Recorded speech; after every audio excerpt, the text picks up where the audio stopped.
Hi, it's Joy Foster, founder of Tech Pixies and the host of the Sparkle and Thrive podcast. And we have a lovely guest back on the podcast to share with us the YouTube trends of 2023, our YouTube coach at Tech Pixies, Abby Moore. Welcome, Abby. Hi, I'm so glad to be back on the show. It's And it's great to lovely have to see you. you again. Yes, likewise. So tell us what's going on with YouTube. You are our YouTube coach. You developed the YouTube curriculum at Tech Pixies. So what's changed since the curriculum was originally developed last year? So I think that there's YouTube is just such a beast, and I love it so much. Honestly, I get like giddy when I start talking about YouTube because it's just so insane. Like to think that it's almost 20 years old. Like that. I think when you start thinking like that, it's like, how old am I? Like, because you just think these things have, not been around that long. But it's, what 2005 it started. But and I think there's always people that are going to think, oh, I don't want to do video. Do I have to do video? But there's 2.3 billion active users on YouTube. I mean, it's properly insane. So if us banging the drum of like, you've got to do video is not sunk in yet, you really have got to do video. And 62% of those users use YouTube daily. So, I mean, I can't do 62% of 2.3 billion, but it's a lot. And that's what you need to know. And why we always say about YouTube, just to frame this, is that there's nothing quite like video for getting to know your, for your audience to get to know you. You can write blog posts, you can do all these, and I'm the biggest advocate of all of that jazz too. But video it's really all encompassing, and it uses everyone's senses as well. So it's just such an important part of anyone's content strategy. So we are going to say you have to do YouTube. And I'm not going to go into it because I discussed it on the last episode we did. It was this time last year.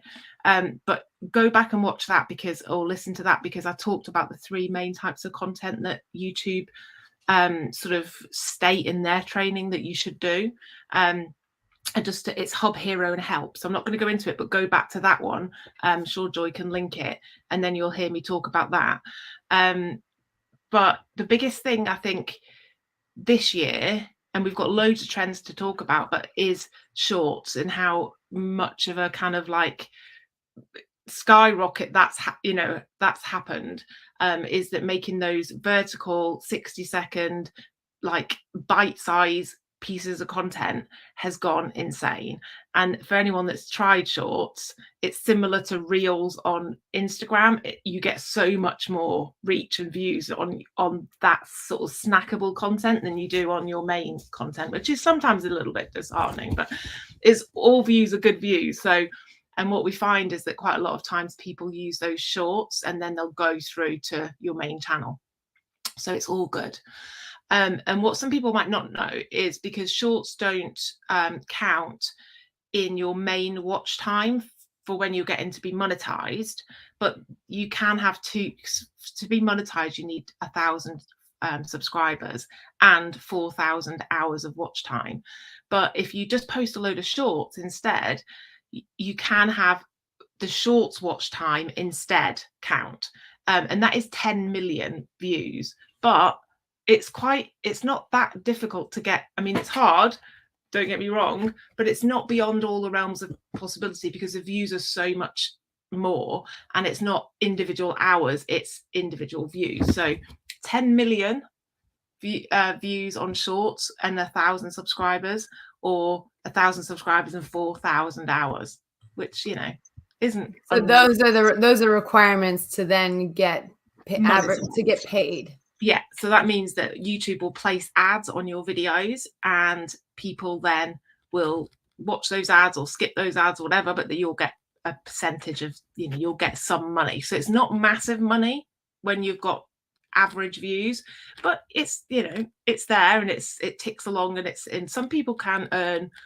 their whole full-time income from it. But what you find most creators do is that's one of their income streams, and then the other income streams maybe are working with brands or other things that they might do. But we want to product placement. I mean, My son, I had to have a serious conversation with him, but he came home from school and one of the influencers on YouTube, which they watch shorts of and the regular things, um, obviously has created this drink, and I'm sure you've heard of it, Prime. Water. Uh-huh. Yeah.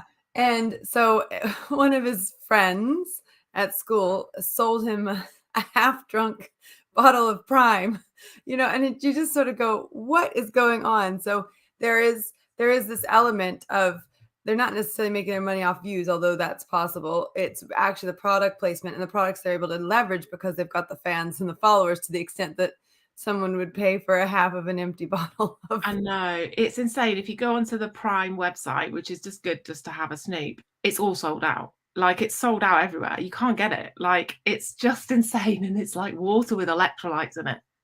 That's it. With just funny like the names of the flavors.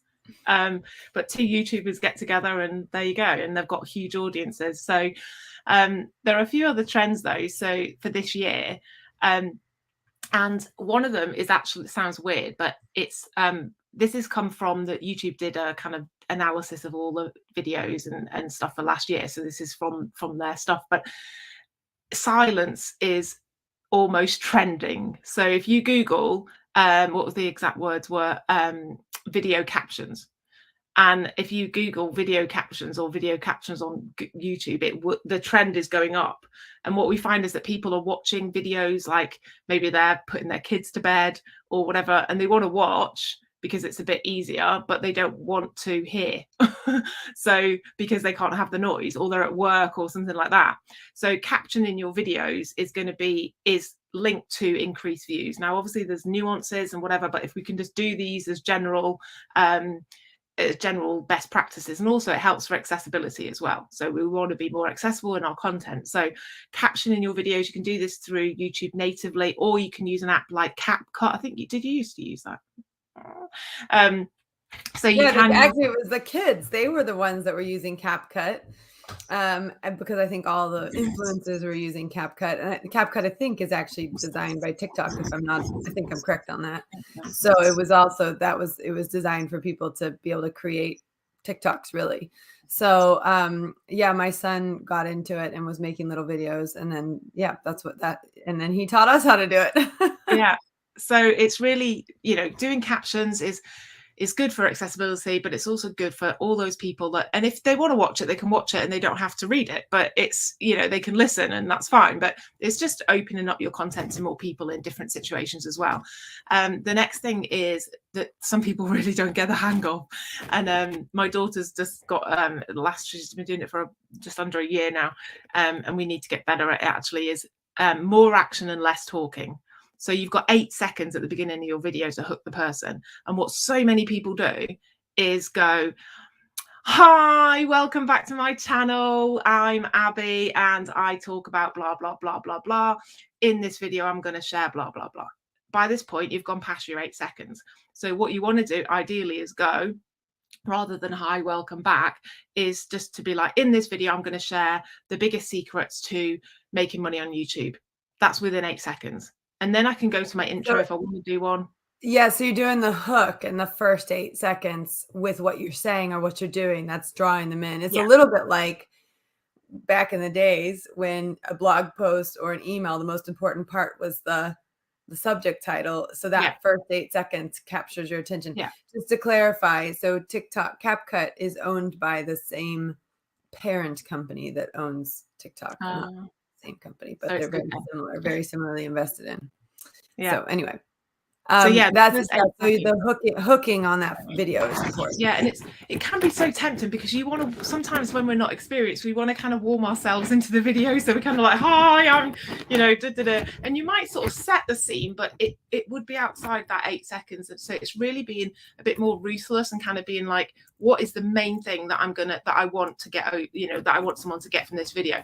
That is what I'm going to promise in the beginning, 8 seconds. And then I can do all the other stuff. Then I can go back, and after you've rolled your intro, if you've got like an intro, you might go, welcome back to my channel. I'm Bub, and as I said, we're going to talk about this, and then you can go on. But it's that hook of saying what you're going to deliver is so important in that first 8 seconds, because let's face it, there's so many videos on YouTube. There's I haven't got the stat, surprisingly enough, but there's thousands of hours uploaded every minute on YouTube. So Joy's going to find that stat. I'm just know she's like typing. That we've got so much competition. So unless you can deliver that hook in 8 seconds, you probably say goodbye to that viewer. So that's what I'd say.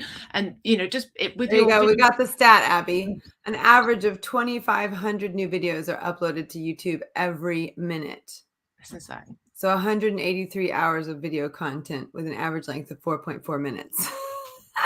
Crazy. It's just crazy. There's so much out there, so you've got to be competitive. But what I'm finding actually is when Facebook sort of took a downturn in terms of the effectiveness with paid advertising, in 2021, everyone fell back on YouTube who had an existing YouTube channel, and they could leverage the power of Google and YouTube advertising, if you're going at that level of advertising. And that was like the backup. And people who had established channels, it was a much easier switch than people who didn't have established channels. The other thing too that I think I learned in the last couple of years, as we were very heavily focused on 1 or 2 networks, even though we posted on all of them, we were sort of not doing YouTube as much as we could have been. Just is that you get to a certain level and you have to be omni-channel. You have to be on multiple channels, but you don't have to start that way. We talk about social media network stacking. Start with a network and build on it. But I do think for a lot of people, YouTube is a perfect starter network, actually. And we've just been doing a private client. We've been working on a private client's content, and we've basically, she had a bunch of intros that were, like you said, just people, you never even get past the intro. So we took the intros off, we republished them on YouTube, but YouTube and LinkedIn work really well together. So we embedded the YouTube videos into LinkedIn articles. And and then featured them at the top of her profile. And that synergy has been really good. And then we did YouTube first, and then we did LinkedIn, and then we did Twitter.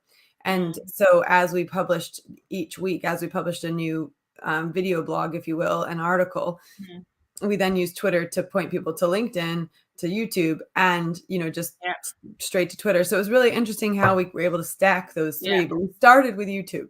Yeah, that's it. I mean, you don't have to somebody at the start would be like, oh my God, all of those moving parts, but you just do one of those parts and then you build another bit in when you've got this one as kind of more implicit and you know what you're doing. So you get to the point where you've got this kind of ecosystem of content and you're not reinventing the wheel for each one. You're literally just pointing often or taking a snippet. So it's really, and the thing to remember with YouTube is, although people think it's a social media platform, it's actually a search engine. So I've got videos that, I demonetized my channel because I stopped posting on it. But if I was still not posting on it, that would still be earning me money now that I made years ago. So if you make a good evergreen, like always relevant type video, it will always be searched. So your content works so much harder on YouTube than it does anywhere else. Really, the investment of doing a video in time and whatever really repays you much more than a blog post would. Well, and in general, what I'm finding is a lot of people get better and better at it. The more they do it, the better they get at it. So your first few videos might be terrible, but you get better and better. What we like to say at Tech Pixies, every day and every way I'm getting better and better. You just keep going and you get better, and you see what works and what doesn't work and what people are interested in and what they're not interested in. I definitely think it's a really important channel to have in 2023. Without a doubt. And one of the other things that we've kind of touched on, but just to really highlight this as a trend, is more shorts, as many shorts as you want, because that's what people are watching. I have got a stat. 1.5 billion people watch shorts each month, and there are 30 billion daily views on shorts alone. So it's kind of mind-blowing. Well, let's talk about shorts for a sec then, if they're really important. Now, some people I know and I've noticed take their TikTok videos and just repost them as shorts. There could be some issues with music there if it's downloaded with music and then uploaded. But what you're finding is when people create reels or they create TikTok videos and they download them, they get watermarked, and then they do put them up on YouTube. What's the general rule of thumb on that? Should you watermark and put up, or should you put fresh ones up? I think in an ideal world, we'd all create content for each specific platform, and we'd have it and we'd upload it natively, and it'll all be like shiny and new for each platform. However, we don't live in an ideal world, and none of us have got time to do that necessarily. So I would always say, in theory, you should do this, and it might get you better results because it won't be watermarked. People will know it's for that platform, and they won't feel like they're getting leftovers from another platform. However, in reality, do people notice that watermark? Like, I've put for my daughter's YouTube channel, the only shorts we've ever put up are reels that have been reposted over, and some have got thousands and thousands of views. So could it have got more if it was a native video? Maybe. I might not have done it. There's just a little bit of noise on your microphone, and I'm just not sure where it might be, that it might be touching something. I just want to check. Okay, sound this way. That's all right. Is that better? Yeah.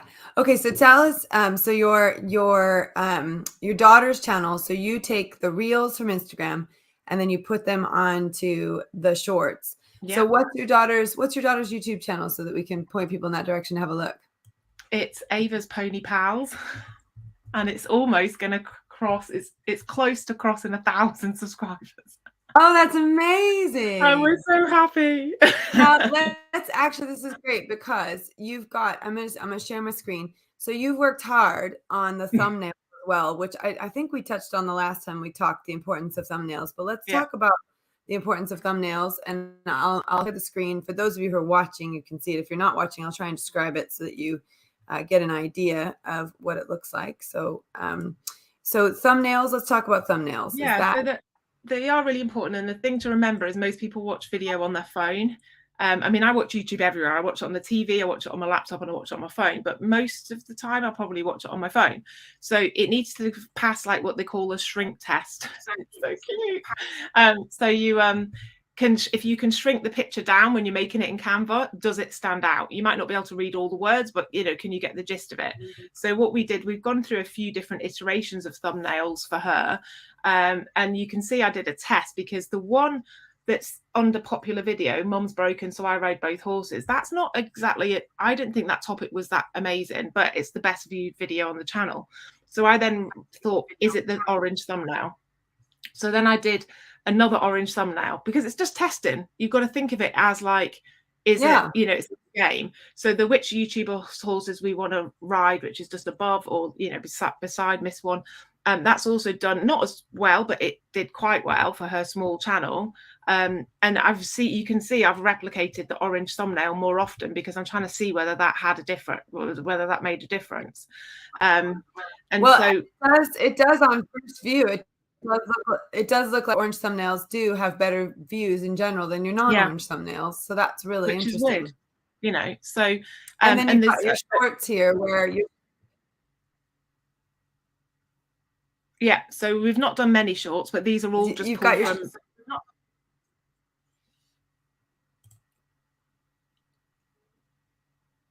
You've got a delay, I think. So you've not done many shorts, but the shorts that you've done are getting good views. Yeah, I mean, they're so variable. You can see that, the same pony in the video, one gets 4.4 thousand, the next one beside it gets 58 or something. It's insane. So you just got to, the ones that don't do well, you've just got to literally just go, it was the wrong time, or it was the wrong whatever, I'm just going to go again, because some of them are really low, some of them are quite high for her channel. So don't get disheartened by it, just kind of, but it's no effort. They're all just pulled from reels. And then also, just to say, these are just pulled from reels. Yeah, they're just Instagram posts that have been real. Yeah, they are. So no extra effort. Oh, I think we've got an internet connection issue. I'm so sorry. All right, we've got a little bit of an internet connection issue. We've had this issue for a little while now, which is so frustrating. All right, I'm going to stop sharing the screen and come back on to the camera. All right, so Okay, so that, just for those of you who are who can't see what we saw, what they've done is they've taken the reels from Instagram and then they've downloaded them and then they've republished them as shorts, and they're doing just fine.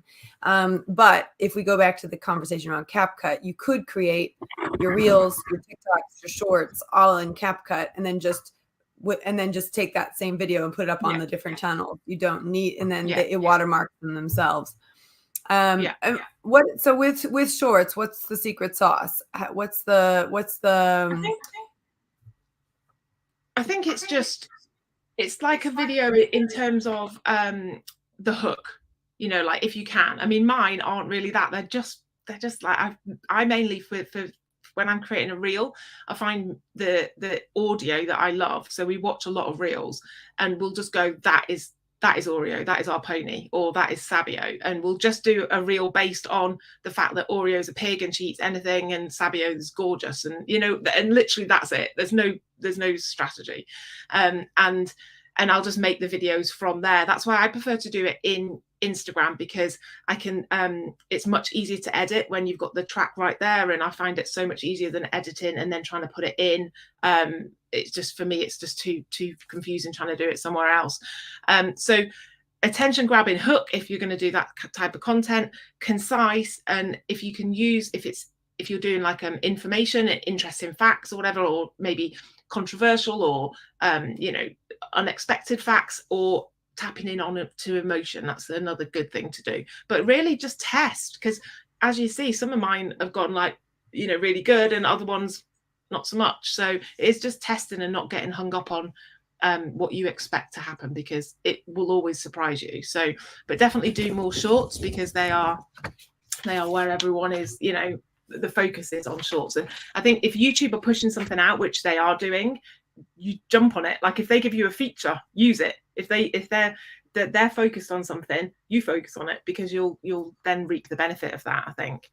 Well, I just remember when you started Ava's channel, everyone forgets that it starts with one video, it starts with no subscribers, and you just keep at it, and it's slow and steady wins the race. It's always the way with social media. Yes, trying out new features is so great, because when people adapt to the new features, you get that boost from using them, for sure. One question that's come in from a live viewer is from Claire. She says, just a really quick question, if I may, for future reference. Would you suggest that I publish clients' videos on my own channel account, or create a separate one for each client? Oh, separate one for each client. Definitely. Yeah. Each client should have here's why. And I mean, I let Abby answer that, but as a social media manager and also a website builder, I used to build websites for people. The last thing you want to do is have everything under your umbrella. You want to set everything up for each individual client, because also they leave you, or you leave them, or you fire them. I mean, either way, like sometimes you outgrow the client, or the client outgrows you, and you don't want to be responsible for all of that. You don't want it on your own stuff. So everyone should be setting up their client stuff completely separate to themselves, and then making sure they have access to it. And then also, just really important, two-factor authentication, super, super important in 2023. You've got to have it, like across the board on everything.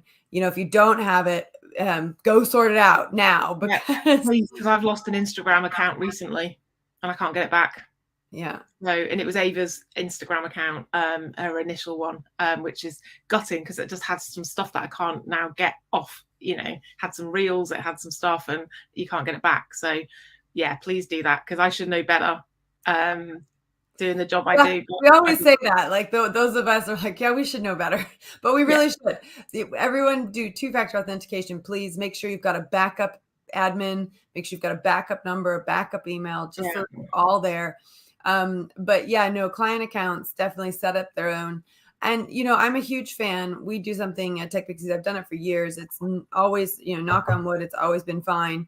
We do something called an account information sheet, which is in a Google sheet, and Google Sheets are encrypted.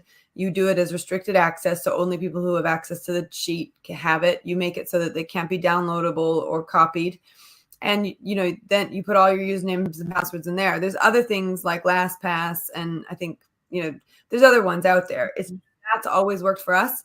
And I find clients are terrible at having their usernames and passwords. So whenever I used to have new clients, even now, whenever I have a student that I work with, when I'm helping them launch, I'll have a account information sheet just for me. So I can go in and I can look at all of I can get into all their stuff. Yeah. But so often people do not have these things in one place. They don't have them secure. You need a more secure password as well, not something you can remember. It should be something you should have to copy and paste if you want to get into it. So anyway, I do recommend that big time. We have had a question recently from a tech pixie around the difference between YouTube and Vimeo. And it is my understanding that a lot of filmmakers are using Vimeo. But what's your thought on Vimeo versus YouTube? Yeah, so YouTube is, as I said, it's the second largest search engine in the world, and it's free to put your videos on there, and it's really the best place to share videos. And Vimeo is more of a niche place. It's for filmmakers to share their videos. So it's a paid for platform. I think there may be a free tier, but it's not. If you get into it, it's a paid for thing. And they make their money through memberships, whereas YouTube make their money through ads. So I think if you think about it, am I uploading a video to get traction and to get views, put it on YouTube?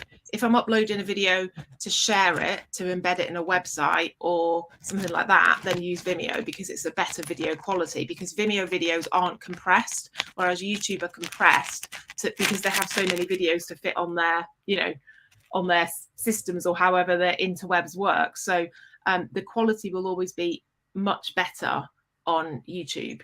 Yeah, and Rev Deb's watching. She says, I use Vimeo for my course videos and then give a private link to my course participants. And actually, in the early days before Tech Pixies moved to Searchy, we used to do all of our video uploads to Vimeo, and then we would embed them in the curriculum because it was just really good for that. But we now have 3,000. Last time I checked, 4,000 videos, I think, on Searchy. And what I like about Searchy is it goes straight from. We can do the Zoom thing. Literally goes straight into Searchy, which is just genius. And you just tag it and it goes in the right place. That was a game changer for us, because downloading videos and uploading videos to Vimeo was a pain. But also it started getting really expensive as our, like I said, we're at 4,000 videos now at Tech Pixies. It just started getting really expensive to host the videos. So we switched to a different platform. But I think you're right. So YouTube is sort of free forever if you want it to be, really, because they're about getting more views, so they want more people putting videos up. So the only sort of payment thing on YouTube is you can pay to be the YouTube Premium, where you don't get ads. So you pay a subscription, a small amount each month, and you won't get the ads served to you. And as a creator, you can start to set up kind of there's subscriptions that people can subscribe now to your YouTube channel in a way that's like a membership, so they can pay a small amount. And it's just all like mechanisms to help creators earn more money from the videos that they're doing. So you see things like that. And also for this year, I'm not sure which month it is or whether it's even been announced, but they're going to start giving you money for your shorts views, basically, because they realize that shorts are doing really well. And at the moment, shorts aren't monetized, but at some point this year, shorts will be monetized. So as a creator, you might as well do them because they're getting better views, and also you're going to get money for them too. So that's another thing to bear in mind. Okay, so to me, it sounds like if you're not doing YouTube in 2023, get started. Number one. Number two, add in shorts. If you're already doing reels, you're already doing TikToks, just repurpose those onto YouTube. That's a starting point. Yeah. Test colors with thumbnails, test designs with thumbnails. Those may be the thing that actually gets people across the line, as we showed on Abby's channel, on Ava's channel, her daughter's channel. The orange was popping out and doing a bit better than the other ones categorically across them. So, it's interesting. And I love your last tip, which is just, it's about testing. And, social media is about testing. It's about finding your voice. It's about trying different things. The more you do it, the better you're going to get at it. So, every day in every way, I'm getting better and better. Rev Deb says, this is so helpful. I've been thinking about starting a YouTube channel. And then she says, I will get started. Can't say no to Joy Foster. I love it. You're going to do very well on YouTube. I know she does a lot of really interesting stuff. She's an artist. She's a Taoist monk. So there's quite a few things that I think a lot of people on YouTube will find very interesting. It's definitely the place to invest your time in terms of content creation, because it will repay you a lot more than any other channel, than any other sort of platform.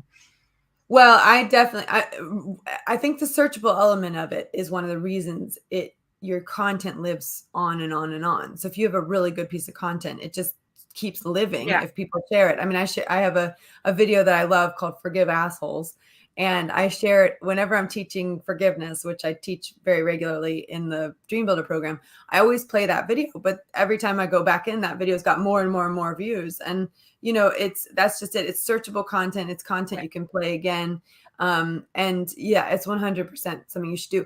The other thing too, and this is quite a touching note. I got an email or an in-mail in LinkedIn from somebody who said, Joy, I just want you to know, we're so grateful that you interviewed. And it was just a really nice interview that I'd done with a woman who had a brilliant idea for a business.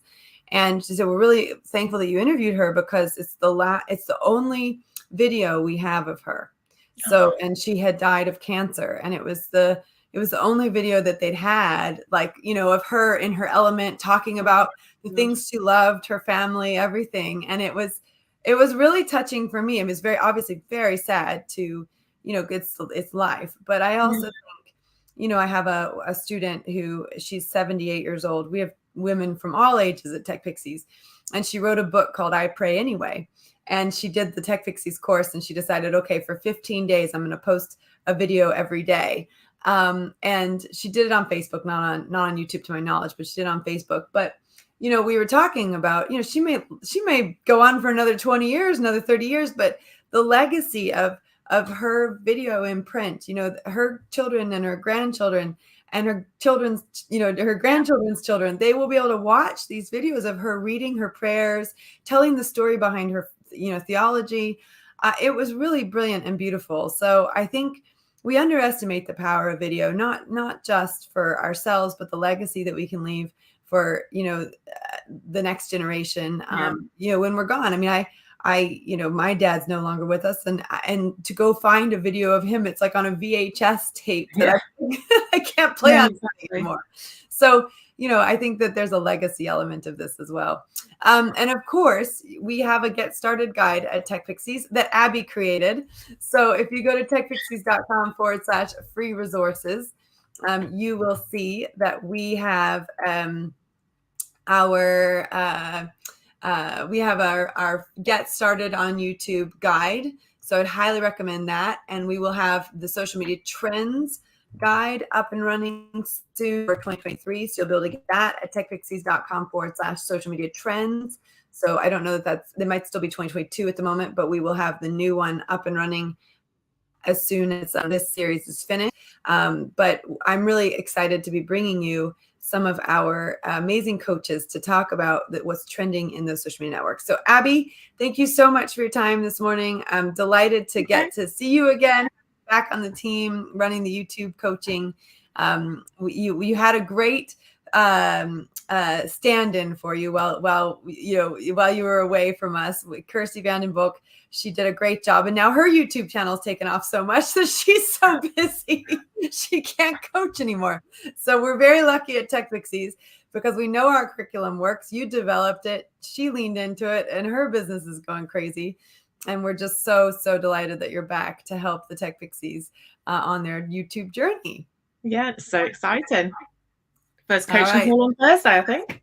Yeah, coaching call on Thursday for those of you who are in our social media accelerator or social media management certification program. So, and if you're not in those programs and you want to know about them, just email support@techpixies.com. All right, thanks, Abby. Have a great day. Appreciate you. Bye. Bye.